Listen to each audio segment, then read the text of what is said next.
he hasn't gotten an assist or a goal, he's going to be a rough start. But if he comes in and he fucking gets a goal or an assist in the first game, and he's going to hit the ground running. So, do you think it's all about the first 90 that he plays in? It's about. So if I'm Ollie and I sign Sancho, what I do is, I start Greenwood for the first game. And then I bring Sancho on, and if we're already dominating, and then say we're 2 or 3 goals up, then I put him on and make sure that everyone knows. You give him the ball and let him do what he needs to do to get a goal or an assist. Is that the same role he has at Dortmund, like feed Sancho the ball?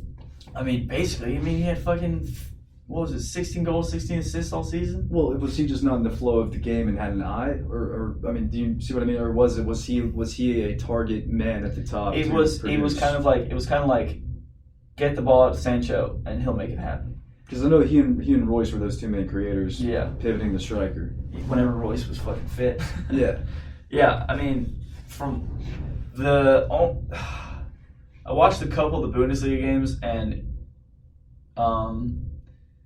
when Dortmund found him, he would produce. But then it's the exact same thing with Martial. When you find him, he's going to produce. He's going to play well. But if you don't find him, then he's going to basically like you're just playing with 10 men.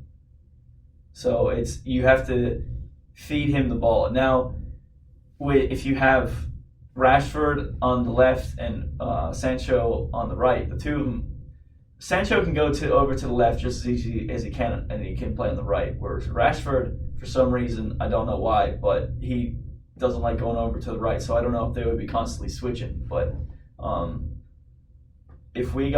feel like if we got Sancho, it would be much more of we'd have a lot more width, because Greenwood, the way that he played kind of made him more narrow. Like, he would come in, you know what I mean? Mm-hmm. Like last season, every time he got the ball, it was normally around the edge of the 18-yard box. He wasn't ever on the sideline, which is fine if he has that overlapping left back or right back for Greenwood.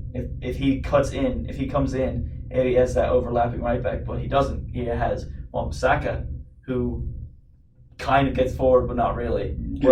Whereas with Sancho, that's like the perfect matchup in my opinion, because you have Sancho who you can just tell him do whatever you want. Wan-Bissaka's got you on the cover. Like, nothing's going to get past him.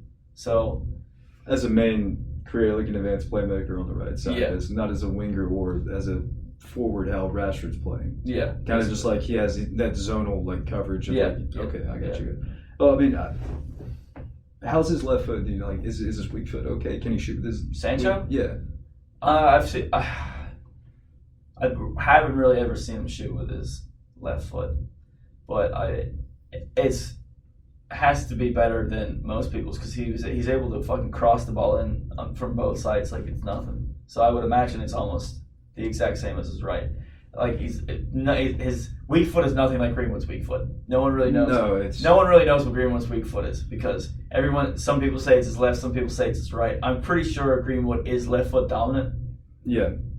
But he takes fucking PKs with his right foot, so it's like I don't fucking know. I think he'd be better off using Greenwood come in at the end of the game, like for Sancho or for Rashford, whoever's more tired, or even Martial. But I feel like that the person who's going to be replacing Martial this season is going to be Igalo, which is fine with me.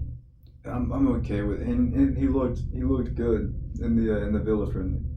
Have you seen it? I haven't seen it yet. You need to watch it. It's actually. How was Ollie Watkins up top for Villa? He didn't get fed enough. His movement was okay. He made a couple mistakes, but they have a good.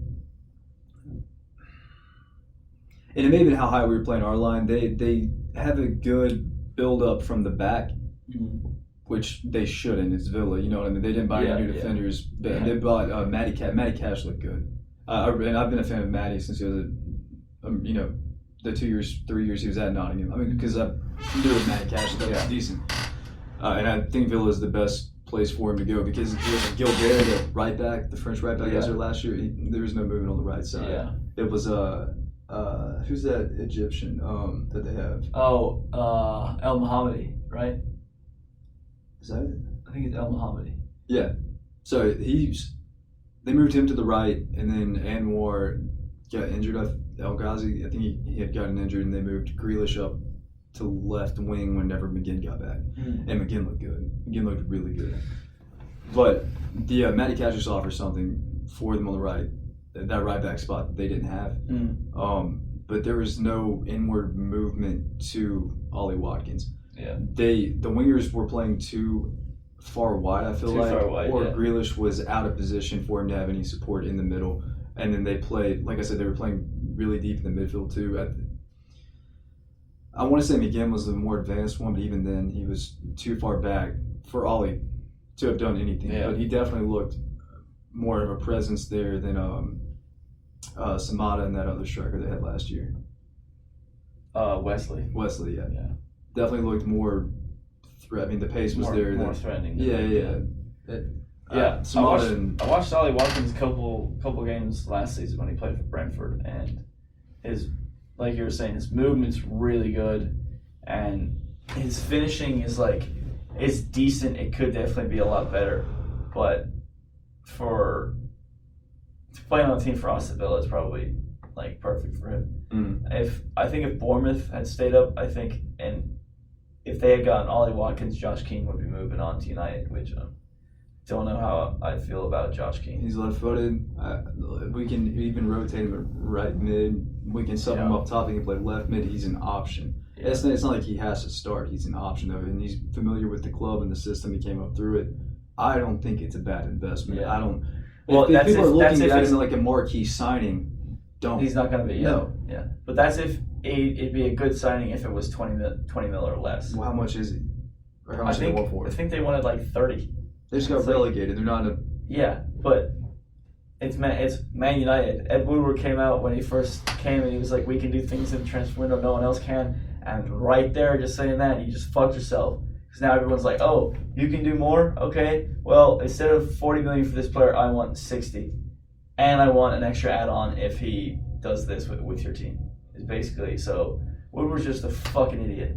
In all honesty, they should have done what fucking Arsenal did last year. And say, well, we have no money, we can't buy anyone. And then everyone expects you to not buy anyone. And then when you do go in for a bid on a player, you can underbid them. And then the team's like, well, if you can come up to this, then we'll make a deal with you. And then that's what Arsenal did all year last year. That's how they got Pepe. Because they were like, well, we can't pay you at all right now, but we'll pay you 30 mil now, 20 mil next season, and then 25 mil the next season. Then we'll be even. Then Lille were like, yeah, okay. So I don't know why the fuck United can't do that. I think Dortmund just want all the money up front. I don't know if they want the money. He just signed a new contract. Who? Sancho, I think last year. It was a 1-year contract extension. So is this his last year there? This would have been his last year if he didn't.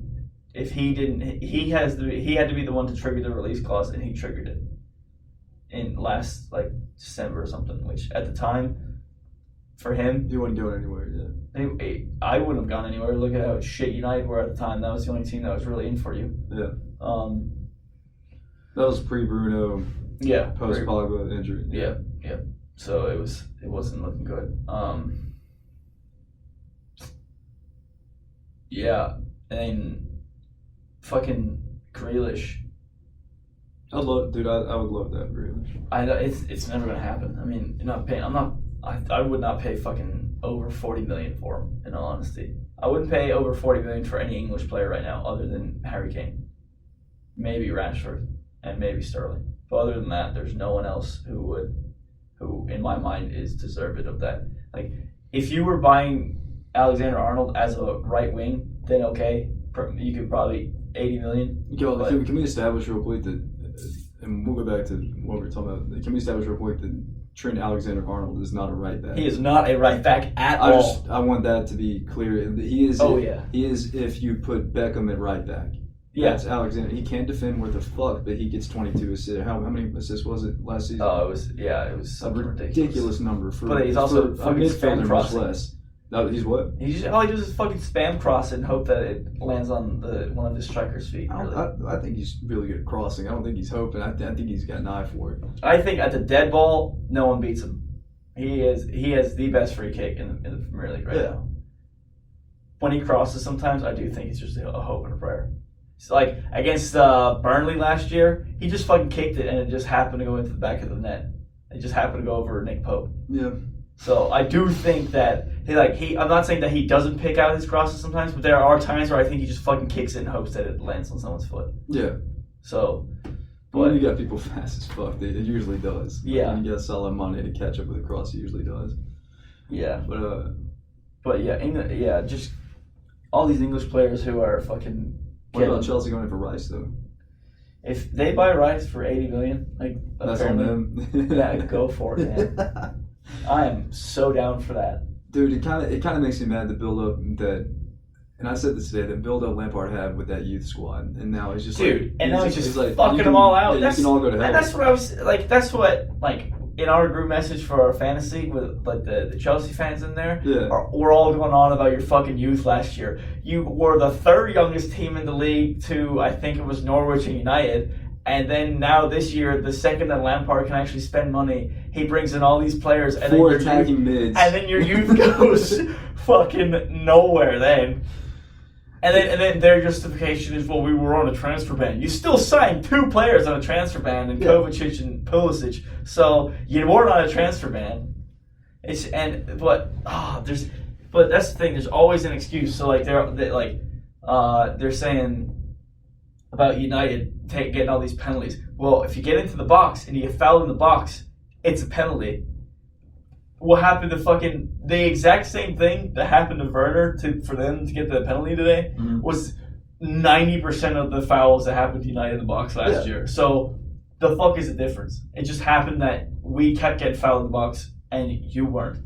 You weren't getting into the box. You can't stop us. That's why we get free goals. Yeah, but that's what happens. And then going back to fucking Chelsea, about the youth, because they have quality play. Yeah. I'd argue that their youth in quality outnumbers the youth we have.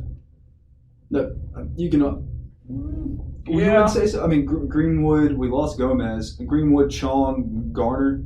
Greenwood, Chong. Well, but you also they're including Williams, Tammy, and Mount, who are starters for them. So you'd have to include Rashford, and technically, I don't think United fans can really claim it, but Pogba, he's fucking dominant. Yeah, but that sporadically though is what get every single one of the youth players that came back up into Chelsea last year, 2 start games for them. They all started in the championship last year. Yeah, at the same. Yeah. And then all came through. Which is something we did. I mean, they're all developed. They're all. You could argue 5 of them are Premier League players. Five of them could walk into 15 of the clubs in the country. If you're from an academy like Chelsea, United, I don't really say Liverpool because they haven't really produced anyone, or City, but Arsenal. If you're coming from there, you're a Premier League player. And if you can get into at least their first team, you are a Premier League player, like Iwobi. He's not a championship player. He's a Premier League player. Granted, I think Everton is a bit too high of a Premier League team for him. But yeah, I completely agree. All those guys in Chelsea that are their youth are definitely Premier League players, without question. Proven. Yeah. I mean, not even for rotation. Lampard's just nah, y'all are Yeah, he just fucked them out. Sorry, I appreciate it. Was Tammy even on the bench today? Yeah. He was? Yeah, but I knew Giroud was, so I didn't know if Tammy was. Well, if he was going to sub a striker in, it was going to be Giroud. Yeah, and so I'm going to have to trade Abraham in a little bit. Yeah. I got him off blind faith. I was like, he only out last year. Let's see what happens. Let's roll the dice. He's not playing. But I mean, I think Lampard's just going fucking insane, dude. About 4 attacking mids and what was it? Two attacking mids in one window when he already had 2 in Barkley and Mount. I understand they're Barkley and Mount, but that's still. I've seen good games from both of them. Yeah. To say that they couldn't be utilized. They're definitely fantastic squad players to have. I'd rather Barkley and Mount over Pereira and. I don't want to say Lingard because I love Lingard, but yeah, Pereira and Lingard, I'd pick Barkley and Mount over those 2. But Lingard didn't look awful against Villa. See, the thing about Lingard looks like he's coming back a little bit, but he's not. The thing about Lingard, he never looks awful because he's constantly running and he's always working. So he never looks absolutely terrible. It's just that he's not producing. That is what Well, where did he produce from when he was producing? Center attacking mid. Where's he been the past 2 years? He's been on the